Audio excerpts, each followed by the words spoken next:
conflict will not go away. And we have to be able to debate and to disagree without Jew hate or Islamophobia taking over. So my question to the Secretary of State is this: what action is he taking beyond today and beyond the brilliant work that the Holocaust Education Trust are doing with young people to inform and educate communities throughout Britain, including the elected representatives, so that a discussion on an international conflict does not morph into a national expression of hate? Well, I thank the Right Honourable Lady for her remarks and for, of course, her own record of standing up to anti-Semitism in the past. She's right to say that this is, sadly, just one of a number of incidents, and incidents of this nature have flared up in the past when conflict in the Middle East has done as well. In 2014, for example, there was a significant spike in anti-Semitic incidents. Many members of the Jewish community are fearful that we will see a similar situation now. Indeed, some have said to me that they feel that there is greater intensity today than there was back then, perhaps fueled by the rise of social media. We need to ensure that we are rooting out anti-Semitism, doing that through education, working with all parts of society. That's one of the reasons that the Prime Minister and I have appointed Sarah Khan as our independent advisor, who will tackle extremism of any kind and ensure that it cannot exist with impunity in plain sight. And all parts of government and civil society must play their part in that. Not just central government, not just local authorities, but charities and schools and faith groups, the length and breadth of the country. Let's go to Sir David Ennis.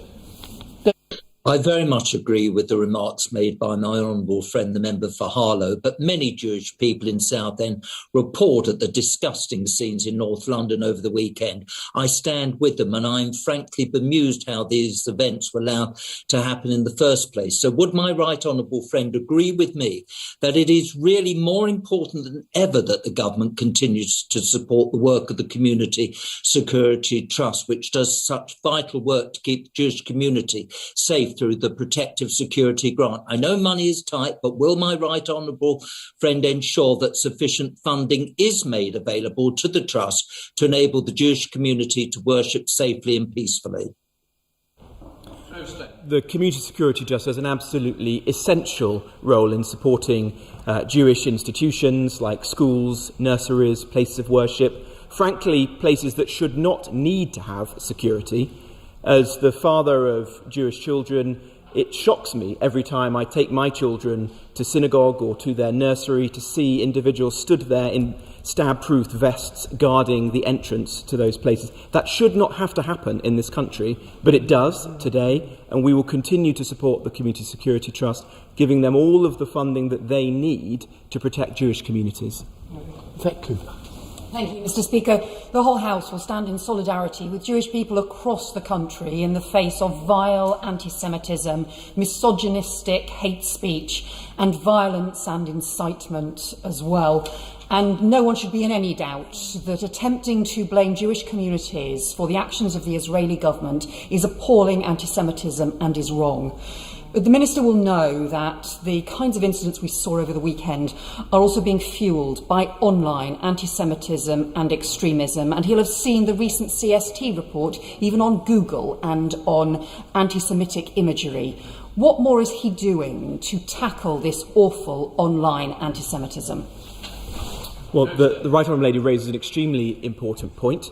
The Home Secretary and the Culture Secretary are working closely on this issue. They are in contact with the providers to ensure that anti-Semitic and other hate speech is taken down quickly and that action is taken against the perpetrators. Of course, this will be an issue that we will return to and debate with respect to the Online Harms Bill, which I hope will play a role in this. And my department is also funding organisations which are taking action to put a counter-narrative onto social media to educate people about the harm that's caused by anti-Semitism and to ensure that people of all backgrounds, particularly young people, can understand that some of the memes, some of the graphics that are being circulated as we speak today are deeply anti-Semitic, deeply offensive to communities and are fuelling that kind of hatred which has boiled out onto the streets over this weekend.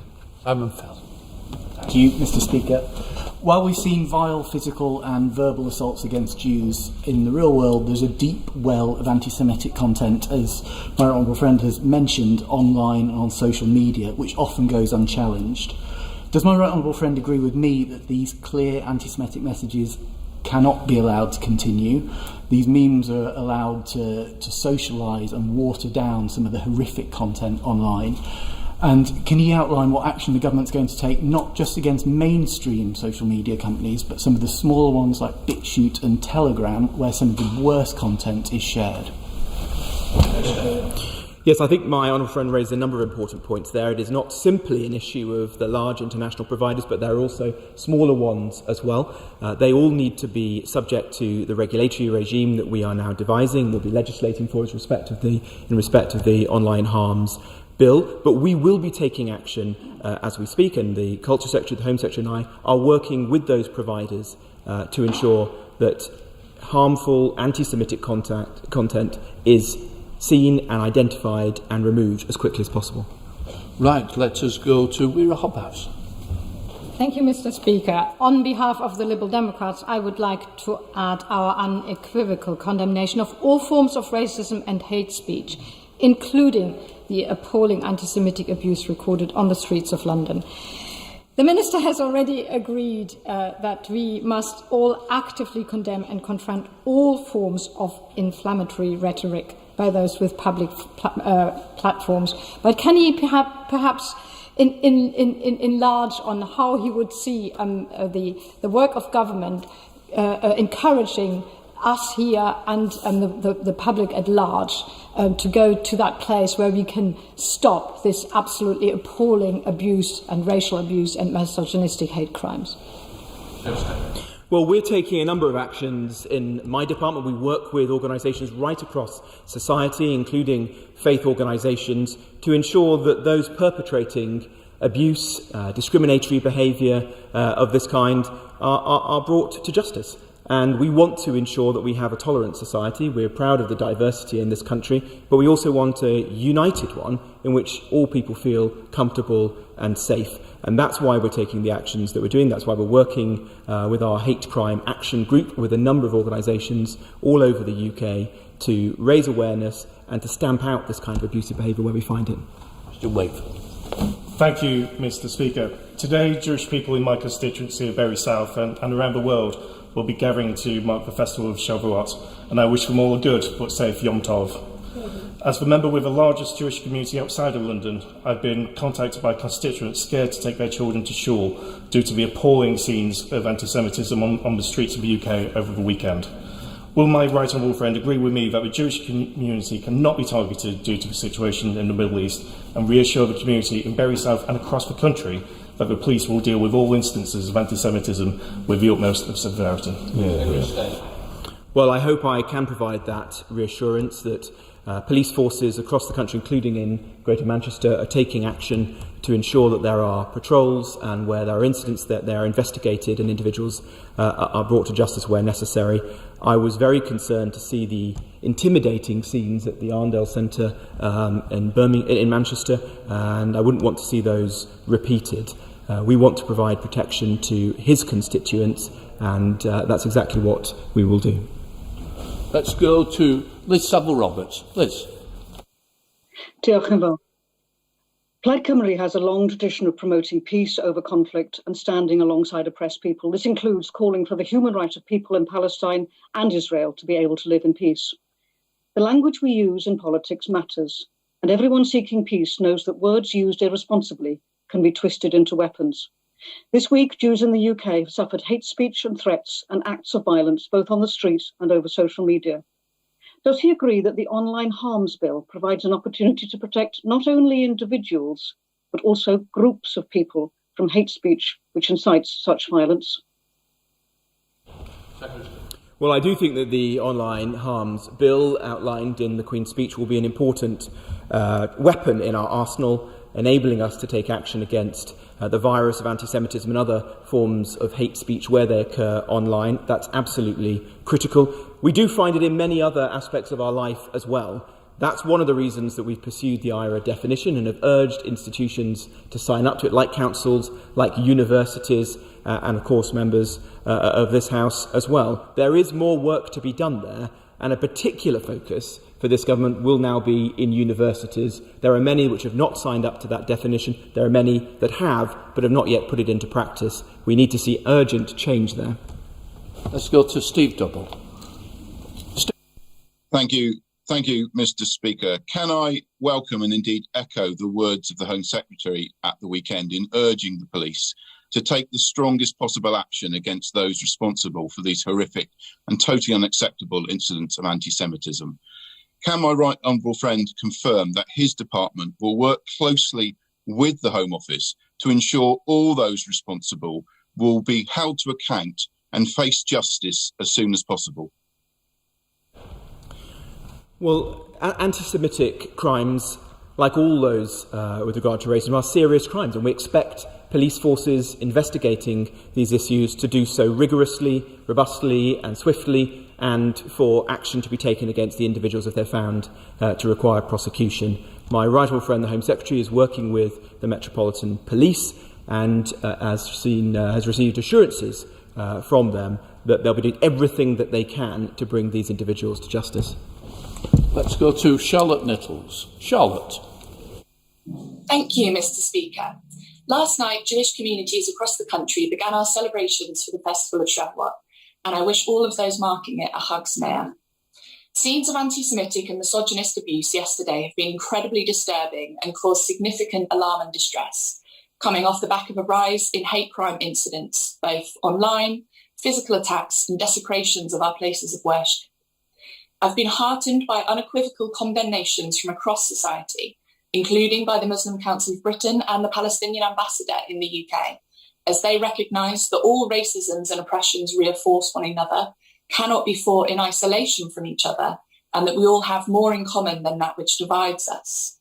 So what support, therefore, will the Secretary of State provide to interfaith initiatives such as the Warrington Ethnic Communities Association and the Manchester Muslim Jewish Forum to help us to build solidarity and cooperation across our communities where a minority of extremists seek to divide us?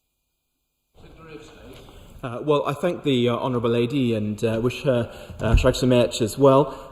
We are working with a number of different groups which help to bridge the divide and ensure there is greater understanding between different groups in society. Solutions Not Sides, for example, is one. Streetwise, the Stand Up programme is another. And there are many other examples. Those are important. We also want to see other parts of civil society step up as well. And the report that Sarah Khan produced earlier in the year for the Prime Minister, I think, was a significant one in saying that there is more work to be done by schools, by local councils, by civil society organisations to take their responsibilities seriously now to root out extremism and to encourage better understanding between different parts of society. And that work needs to be done swiftly. Sarah Khan is now part of my department, independently advising myself and the Prime Minister on how we can take that work forwards.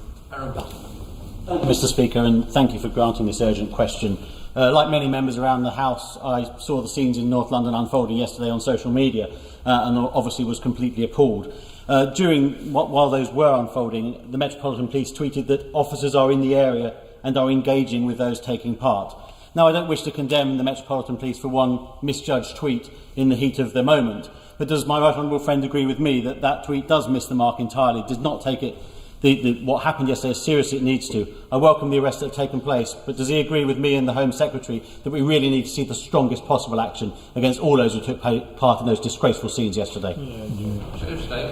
Yes, I do. I'm grateful for the work of the Metropolitan Police, Essex Police, other police forces across the country in recent days, and the work that they will be doing right now as we speak, providing reassurance to Jewish communities. But he is right to say that the correct response to an incident like this is not merely engagement, but the Jewish community, like all of us in society, want to see action against those perpetrators of those offences. That is now happening. Individuals have been arrested and those crimes are being investigated. Right, let's go to Martin Day. Martin. Thank you, Mr. Speaker. I think we can all agree with the Centre for Holocaust Education on the importance of education in tackling anti-Semitism. However, given a recent survey showed that only 37% of young people know what the term anti-Semitism meant, what more can the Minister do to ensure adequate funding be made available for education programmes, ensuring future generations are aware of the history and causes of anti-Semitism? Well, I think you only have to look on social media today to see that a very large number of our fellow citizens do not understand what anti-Semitism is, or else they wouldn't be liking and sharing some of the memes and graphics that we see, which are anti-Semitic, are deeply offensive, and are helping to fan the flames of the kind of incidents that we've seen in recent days. The government is taking action in a number of respects, through the Holocaust Education Trust that he rightly praises, but also through the Anti-Semitism Policy Trust, which is doing work online, and also through other works with the Holocaust Education Centre that we hope to be built near the Palace of Westminster, with Holocaust museums like the Beth Shalom Museum in North Nottinghamshire and others across the country, so that we can raise awareness of these issues and help to debunk some of the myths. John Howell. Thank you, Mr. Speaker. The recent anti-Semitism of the weekend has been inflamed by allegations originating with perhaps easily disproved campaigns concerning the Al-Aqsa Mosque, despite the fact that hundreds of thousands of Muslims worshipped there during Ramadan and Eid. He's described a lot of what he's going to do, but what more can my right honourable friend do to stop anti-Semitic mistruths being used to drive a wedge between communities here in the UK? Yes, I think that's an extremely important point. As I've said already, there's work to be done online, there's work to be done in our schools, there's work that we can do through the creation of new museums and educational institutions like the Memorial, which we hope to be built. But there's also work for all of us, just as citizens of this country, to do, to call out anti-Semitism wherever we find it, wherever we see it, and ensure that there is no immunity, there's no safe space for it in the way that I'm afraid many people feel there is today. Thank you very much, Mr. Speaker. Anti-Semitism and any other form of racism is utterly abhorrent and must be swiftly dealt with. Many of us are strong advocates for the Palestinian people to stop them being evicted from their homes and to demand an immediate end to the current bloodshed. But for racists who parade as allies of Palestine to use this tragedy to fuel anti-Semitism and misogyny is utterly condemnable. So is the Secretary of State concerned about the possibility of far-right organisations using this to stir further community tensions? And if so, what steps will the government be taking to address it? Well, as I said earlier, when we've seen conflicts arise or intensify in the Middle East in the past, that has led to an upsurge in hate crimes against both members of the Jewish community and members of the Muslim community as well. We saw that in 2014. I hope that we're not witnessing a similar situation today, although many, I think, would say that we are. We need to take concerted action now. That's why it's important that, with your support, Mr. Speaker, we're having this debate. It's why it's important that the police provide the reassurance that they are on the streets of our cities and the places where there are Jewish communities, and where there are incidents both against members of the Jewish community and the Muslim community, action is taken very swiftly in the strongest possible terms. Let's go to Dr. Matthew Offord. Matthew. Thank you, Mr. Speaker. Having the second largest number of Jewish constituents in the country, yesterday's events caused great concern to many. The Community Security Trust told me this morning that they have recorded 63 confirmed cases of anti-Semitism over the weekend, with more cases expected. Most shockingly, this has included a Jewish teacher being abused by pupils in the classroom. In the protests we saw conflation of Jewish identity with Zionism, which ensures that British Jews are physically and verbally attacked for actions that occur in Israel, for which they have no cause or control. In a comment echoed by the Honourable Member for Harlow, one constituent has told me that many people are asking the same question as before the 2019 election. Namely, is there a future for Jewish people in this country? Can the Secretary of State please advise my constituents if there is? Yes, there certainly is, and as the father of 3 young Jewish girls, I am absolutely committed to ensuring that the British Jewish community feel protected, feel safe, and feel they can continue to thrive in this country. They are our longest established religious minority. They have added so much to this country over the generations, and I hope that they will do for many, many generations to come. Let's go to Jim Shannon. Jim. Thank you, Mr. Speaker. Can I thank the Minister for his statement? I am unashamedly a friend of Israel, and I condemn the recent anti-Semitic attacks in London over the weekend. Welcome the police response that the Minister has referred to. But does the Minister not agree that the headlines such as Israel launches airstrikes on Gaza Strip after Hamas rocket attacks may prevent readers understanding that Israel launched rockets in defence and not first? And does the Minister further agree that no resolution will be found if the media continues to stir tension by biased reporting? And further, will he confirm once more to make it very, very clear, Israel has a right to defend herself, and whilst we may ask them to enter into peace talks, we will never disregard her right to defend herself against any attack? Well, let me be perfectly clear. The UK government believes that Israel has a right to self-defence. The UK government believes that must be exercised proportionately and with due regard to civilians. We will ensure that both sides, as far as we can, engage that if there is any route now to bring this to a peaceful resolution, it must be sought, and we're doing that at the United Nations and in every forum that is available to us.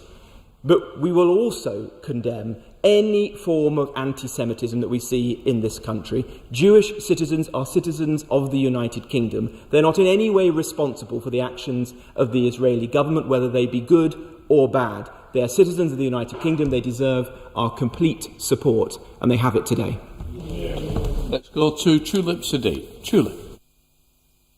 Mr. Speaker, yesterday racists drove past the amazing Jewish Community Centre, JW3, on Finchley Road in my constituency, shouting anti-Semitic hate speech. I'm very proud to represent an area with a sizable Jewish community and several synagogues, but my Jewish constituents are now feeling unsafe in their own homes. So will the Secretary of State commit to making sure that these hate crimes are punished, and will he provide additional resources to protect community centres like JW3, Jewish schools and synagogues? Thursday. Well, I thank the Honourable Lady for her work. I appreciate that the events of yesterday played out partly in her constituency, partly in the member for Westminster North's constituency, and partly in my honourable friend, the member for Finchley and Golders Green's constituency, who would, I'm sure, be speaking on behalf of his constituents today, were he able to. We must now ensure that residents of all of those parts of London, and indeed elsewhere in the country, have the reassuring presence of police on the streets and the knowledge that should these events arise again, the police will be there to support them and to take action against the perpetrators. We will continue to provide support to the Community Security Trust and other good organisations that help to protect community centres, synagogues, schools and nurseries as far as we possibly can, and money is no object in that regard. Members of the Jewish community have our complete support in the months and weeks to come. Karen Buck. Thank you very much, Mr. Speaker. I'm proud that Westminster North is home to a large Jewish community. It's also home to the largest Arab community in Britain, and many people work very hard and across party to ensure community cohesion. And that work was undermined desperately by the events yesterday, the spewing of vile misogyny and anti-Semitism by the convoy that drove through Westminster North, amongst other areas. Police have acted swiftly with arrests and reassurance patrols, but can the Minister reassure me that that support is going to continue over the long term, not just over the coming days and weeks? And also, will he urgently review the capacity that we have in local government and our civic institutions to build on the work of community cohesion and education so that we can ensure that nothing as vile as the events we saw this weekend will ever happen again? Thursday. Well, I thank the Honourable Lady, and she's right to say that in London, as in many other parts of the country, relations between the Jewish community and the Muslim community are generally good, and interfaith dialogue is generally strong. We've seen that very prominently in recent months, for example, with tackling COVID-19, where both religious communities have come forward and been incredibly supportive and have worked together. I've seen that myself on many occasions. She's also right to say that local councils have an important part to play, and I've asked Sarah Khan, as part of her work, to provide recommendations to us as to how we can provide better advice to local councils as to how to spot and tackle extremism, which groups they should not be interfacing with, and where they do find extremists in their communities, what action they can take to root it out. Because extremists should not be able to operate with impunity in plain sight in any part of this country. I'm now suspending the House for 2 minutes to enable necessary arrangements to be made for the next business.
Order. I now call the Secretary of State, Matt Hancock, to make a statement.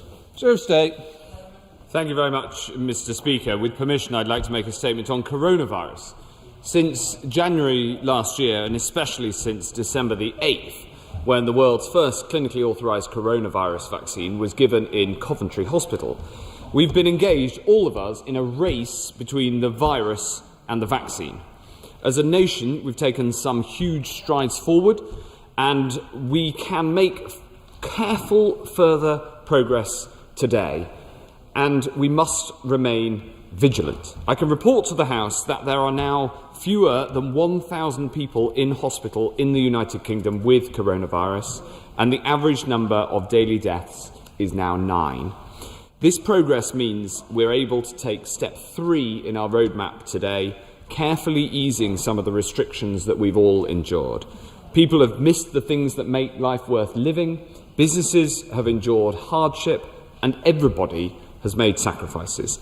And while we can take this step today, we must be humble in the face of this virus. We've all learned over the past year that in a pandemic, we must look not just at where we are today, but where the evidence shows we may be in weeks and months down the track. The vaccination programme can give us confidence, but we must be alert to new variants that could jeopardise the advances that we've made. Today, Mr. Speaker, I'd like to update the House on the work we're doing to tackle variants of concern. In particular, variant B1617.2, which is the variant of concern first identified in India, so that we can protect the progress that we've worked so hard to achieve. There's now 2,323 confirmed cases of B1617.2 in the UK. 483 of these cases have been seen in Bolton and Blackburn with Darwin, where it's now the dominant strain. Cases there have doubled in the last week and are rising in all age groups. In Blackburn, hospitalisations are stable, with 8 people currently in hospital with COVID. And in Bolton, 19 people are now in hospital with coronavirus, the majority of whom are eligible for a vaccine but haven't yet had a vaccine. This shows the new variant is not tending to penetrate into older, vaccinated groups, and it underlines again the importance of getting the jab, especially, but not only, amongst the vulnerable age groups. Madam Deputy Speaker, Mr. Deputy Speaker, Mr. Deputy Speaker, in Bolton and Blackburn, we've taken the approach that worked in South London against the South African variant. We've surged in our rapid response team, 100 people so far, who this weekend visited around 35,000 people to distribute and collect tests. We've installed 6 new testing units, we've brought in over 50 new vaccinators and set up 2 new vaccination centres, as well as extending opening hours and capacity at our existing sites. In Bolton, we've quadrupled the rate of vaccination. We carried out 6,200 vaccinations over this weekend, and it's brilliant to see so many people from the most vulnerable groups coming forward to get the protection, whether it's coming forward to get the first jab or coming forward to get their second jab. All in all, this is the biggest surge of resources into any specific local area we've seen during the pandemic so far. It's been coordinated by Dr. Jenny Harries, the Chief Executive of the new UK Health Security Agency, drawing on all the health capabilities, locally and nationally, that we've built in the last year. I want to thank everyone who's working so hard to make it happen, including everyone at the 2 local authorities, the rapid response team, all the volunteers, including from St John's Ambulance, and most importantly, the people of Bolton and Blackburn for the community spirit they're showing.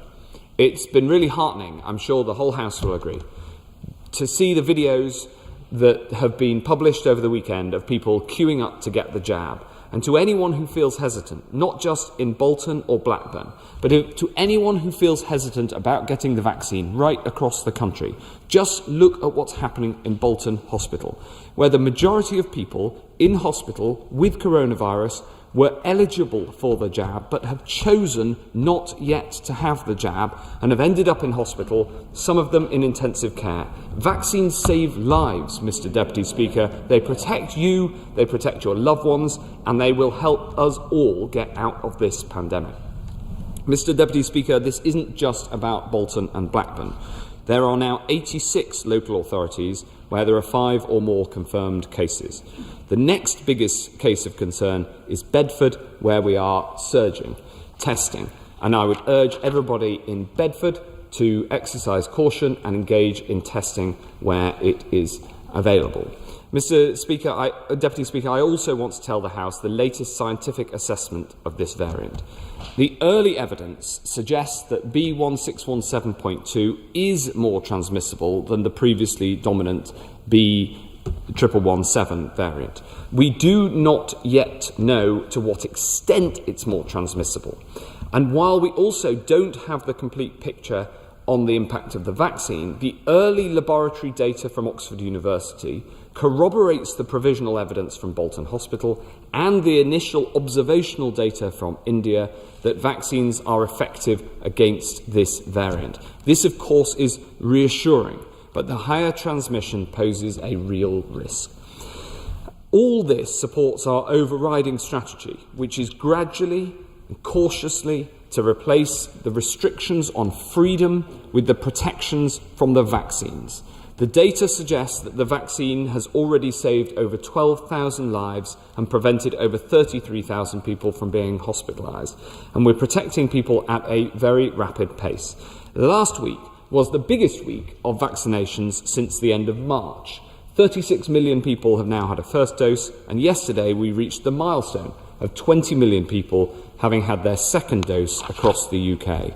And I'm delighted to see the figures released by YouGov today, which show that the UK has the highest vaccination enthusiasm in the world, with 90% of people saying that they have had or will have the jab. This was no accident.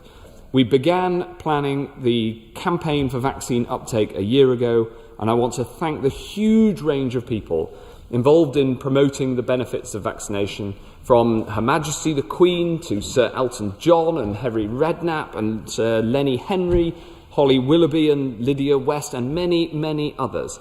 Our campaign has been based on positivity and science, and I'm grateful to everyone, including so many members of this House from all sides, who have played their part. From tomorrow, I can confirm that we will be inviting people aged 37 to come forward before expanding this further later in the week. It's been brilliant to see the enthusiasm people have had when they've been invited to come forward. And we want to make it as easy as possible for people to show that they've had the protection that the vaccine provides. And I'm delighted to say that as of today, people can now demonstrate whether they've had their jab quickly and simply through the NHS app. Mr. Deputy Speaker, since January, we've been following a dosing interval of 12 weeks for second doses. Because of the extra protection you get from a second dose, particularly amongst those most likely to end up in hospital or dying, it is incredibly important that everyone comes forward for that second dose at the right moment. The approach we've taken aims to give the most vulnerable the strongest possible protection against the virus. So since January, that's meant getting the first dose to as many people as possible, as quickly as possible. The research shows that this approach has saved around 12,000 lives. Now it's important to accelerate the second doses of all those most vulnerable to ending up in hospital or dying. So our vaccination strategy for all parts of the UK, including the areas of surge vaccination, will stick by the clinical advice set out by the JCVI. First, prioritise anyone over 50 who has not yet been vaccinated. Next, second doses to those over 50 are vital, which will now be done at a schedule of 8 weeks. Then follow the cohorts in priority order and the age groups as we open them. This clinically approved approach is the best way to save the most lives, rather than jumping ahead with first doses for younger people. While the JCVI, of course, keeps this clinical advice under constant review, we are clear that their advice is the best way to protect those most in need of protection and so save as many lives as we can. The NHS will be reiterating this advice to all vaccination centres and all directors of public health, and I'm very, very grateful to everyone in the NHS, in local authorities and in the whole system supporting this vaccination programme for following it. Mr. Deputy Speaker, today's opening and step 3 marks an important step on our road to recovery. We must proceed with caution and care and bear down on the virus in whatever form it attacks us, so that in this race between the vaccine and the virus, it's our humanity, our science and our ingenuity that will prevail, and I commend this statement to the House. Jonathan Ashworth. Thank you, Mr. Deputy Speaker, and I thank, of course, the Secretary of State for advance sight of his statement. And may I just at the start, Mr. Deputy Speaker, congratulate Leicester City football team on winning the FA Cup on Saturday. The winning goal from Tielemans was one of dreams, and Leicester City fans boast that foxes never give up. And nor do I, Mr. Deputy Speaker. So, turning today to the matters before us. Yesterday, he warned on the television that the B1617.2 variant could spread like wildfire amongst the unvaccinated. But does he accept we could have avoided this? Our borders have been about as secure as a sieve. The delay in adding India to the red list surely now stands as a catastrophic misstep. Now, 1 month ago in this House, I urged him to act quickly in response to this variant. The Sanger Institute data today shows rapid increase in this variant, 30% of all sequenced cases in the UK, and that excludes cases from travel and surge testing. Alarm bells should be ringing, because while he offers reassurance that vaccines are effective, we've also heard from Professor Anthony Harden of the JCVI recently, who has warned us that vaccines are almost certainly less effective at reducing transmission of this variant. Now, I entirely appreciate that when questioned, I suspect he won't be able to give a cast-iron assurance about opening up on June 21st. And I'm not going to try and push him into a corner. We all understand that we're dealing with uncertainties. We've got to be grown up about these things. But we do need a plan now to contain this variant urgently. He's said to be considering local lockdowns. Well, I speak, as he knows, as a resident of long lockdown Leicester. So before he takes out his mallets to try to whack moles again, can I suggest a number of things he tries first? Firstly, can he consider surge vaccination in all hotspot areas and go hell for leather to roll out vaccination to everyone? I was listening carefully to what he said about vaccination increases in Bolton, and I hope that also includes Blackburn. Is he saying that everyone over 18 in those areas will now be eligible for vaccination? As he knows, that's something the public health directors on the ground have been calling for. I hope we can listen to him. But he knows, because we've had these debates before in the House, that even if we drive up vaccination to as high as it possibly can go amongst adults, there are still around 20% of the wider population, i.e. children, who remain unvaccinated, which means the virus can still spread. The CDC in the US is moving to vaccinate children, so can he update us on what progress he is making on that front here? And with respect to children, can he also just clarify to the House that he will know today that in many secondary schools mask wearing is no longer necessary? Can he just assure us that he thinks that is the right response in light of the data that he's been unveiling today? Secondly, he's announced extra surge testing, but he knows by now that surge testing must be backed up by proper sick pay and decent isolation support. That should have been fixed in the Queen's speech last week. Thirdly, more venues are opening up today, and in many of those venues they'll be spending a lot of time disinfecting surfaces like we do in here, for example, which is good and important. But we know so much more about this virus now. We know about airborne spread of the virus. So why aren't we supporting venues more with ventilation? What are we doing in supermarkets, shopping centres, larger venues where air circulates around the building? What are we doing to help them put in place COVID-secure air filtration systems? Fourthly, what he said about the NHS and the uptake of beds is welcome. But NHS staff, as he knows, are exhausted and they will be fearing another surge. So can he tell us what modelling has been shared with NHS leaders and what they are doing to prepare for any surge in admissions? And finally, Mr Deputy Speaker, the surge in this variant reminds us that we are not safe until everyone is safe. That is not a slogan, it's a fact. 3.3 million lives have been lost globally to this virus, and Dr Tedros from the WHO warns that we're on track for the second year of this pandemic to be far more deadly than the first. Only 0.3% of vaccine supply is going to low-income countries. Trickle-down vaccination is not an effective strategy for fighting this deadly virus. Not only do we have a moral responsibility to play our part internationally, it also reduces the risk of new variants bouncing back at us and setting us back. So at this critical time, when we need to work internationally to defeat this virus, why are we the only G7 nation cutting our aid budgets? How can he defend cutting our contribution to vital science and research projects? And given the total silence from the government on President Biden's support for the temporary lifting of patent protections to increase vaccine production, should we assume that this government does not agree with President Biden? Secretary of State. Right, thank you very much, Mr. Speaker.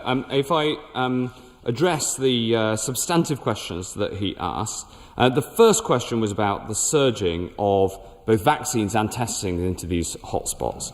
And we've seen in South London earlier in the month and last month that this sort of surge testing can work. We had an outbreak of the South African variant in South London.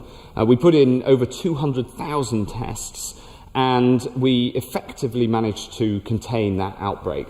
That is the approach that we're taking in Bolton and in Blackburn, and we will also take that approach if we see a further spread in other areas of the country. It's something that we have been working very hard on to ensure that we have that capacity and that we can do that effectively. And we do that, of course, hand in glove with the local authorities in question who know the communities on the ground.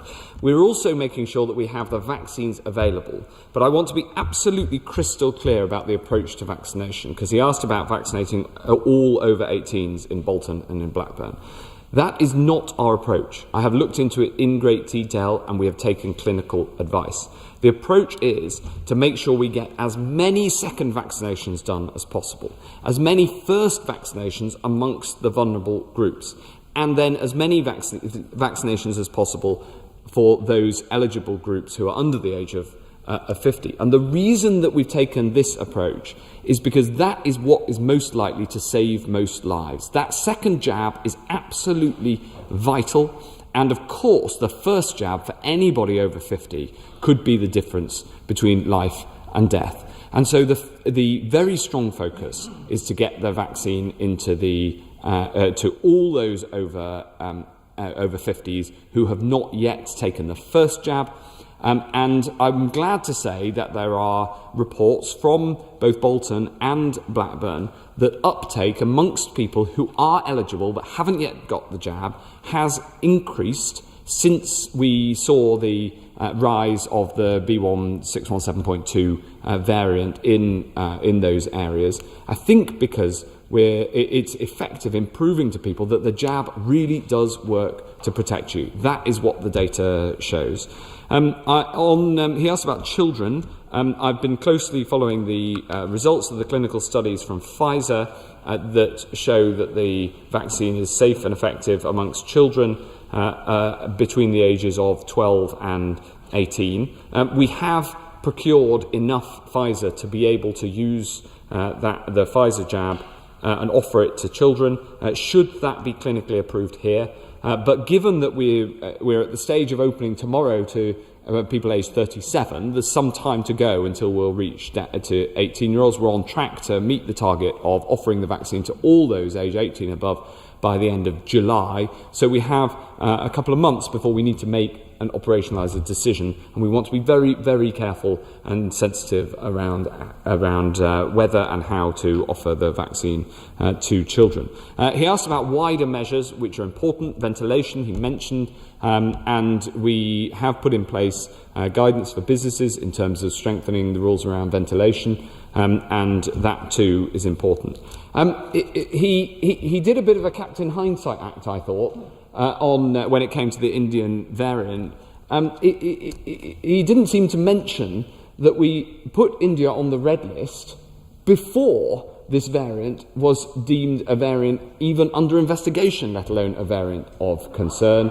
And indeed, we stopped we put India on the red list before other countries like Germany and Canada stopped flights from India. We have a strong policy of restrictions at the border, and we will remain vigilant. The final thing I wanted to respond to was his point about the global moral responsibility to vaccinate everybody in the world. He's absolutely right that we have a global moral responsibility, and I would argue that the United Kingdom has done thus far and will do more than any other nation. It's not just about the huge sums that we've put into COVAX, but it's about the way that we've delivered the Oxford-AstraZeneca vaccine around the world. As of this morning, there were 1.47 billion vaccines that have been delivered globally. 400 million of those have been the Oxford-AstraZeneca vaccine. And AstraZeneca has charged a profit margin and a margin for intellectual property of 0. No charge for intellectual property, no profit for AstraZeneca. Costs, of course, need to be met, but we have taken nothing for the money that we've put in to the development of this. This is the biggest gift that this country could give to the world. 65% of those 400 million doses have been delivered into arms of people in low and middle income countries, including over 150 million in India. Of the COVAX facility, which is the biggest global effort to vaccinate in low and middle income countries, they have delivered 54 million vaccines so far. 53 million of those have been done with the Oxford-AstraZeneca vaccine. This country can be hugely proud of the contribution we've made. It's far bigger so far than any other country, because we decided, and we took the view from the start, the UK approach, which is you don't need to change your IP rules, you don't need to change the law, we just get on and get this vaccine out to as many people around the world as possible at cost. Everybody in this House should be very, very proud of what AstraZeneca and Oxford University have done with the support of the UK government, and that is how we save lives around the world. Jeremy Hunt. Mr Deputy Speaker, many of these new variants come from abroad, so clarity on borders policy is essential. We know that the first wave, now we know, was largely seeded from people coming back from their spring holiday break in Italy, France and Spain. So could I ask him for absolute clarity on the amber list? Should my constituents in Farnham, Godalming and Hazelmere, or all of our constituents, go on holiday to countries on that amber list, even when it is no longer illegal? Mr Speaker, the answer is no. The official government advice is very clear that people should not travel to amber or red list countries or territories. People should not travel to amber list countries for a holiday. These lists of what's on the amber list, what's on the red list and what's on the green list are kept under review based on the data that is assessed by the Joint Biosecurity Centre. Our priority is protecting the progress that we've made at home, and we will assess any new countries that might go onto the green list every 3 weeks, and of course constantly monitor to check that the countries on the green list remain safe. But if it isn't on the green list, then unless you have an exceptional reason, you shouldn't be travelling there. Video link. Dr. Philippa Whitford. Thank you very much, Mr Deputy Speaker. COVID cases in India began to soar at the start of April. So why were Pakistan and Bangladesh added to the red list at that time, but not India? Was it because of the Prime Minister's planned trade visit? After finally adding India to the red list on the 19th of April, it didn't take effect until the 23rd. How many people arrived from India in those days trying to escape going into hotel quarantine?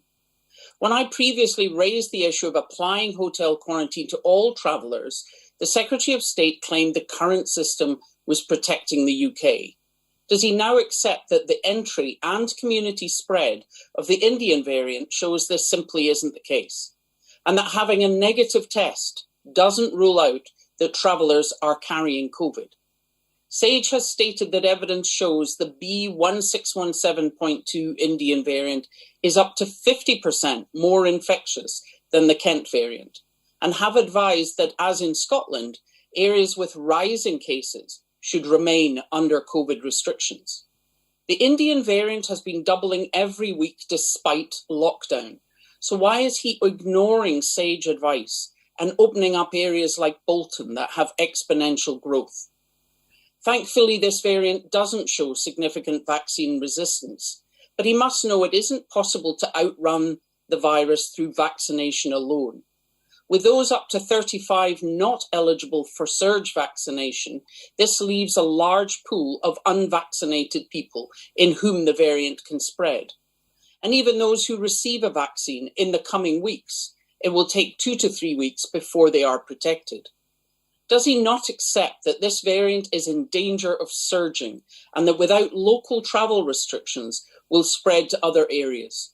While it's good news that fully vaccinated people aren't ending up in hospital, just letting it spread among young adults could allow the evolution of yet another UK variant. Secretary of State.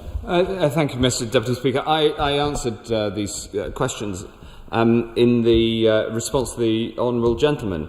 The truth is that when we put Pakistan on the red list, and indeed Bangladesh,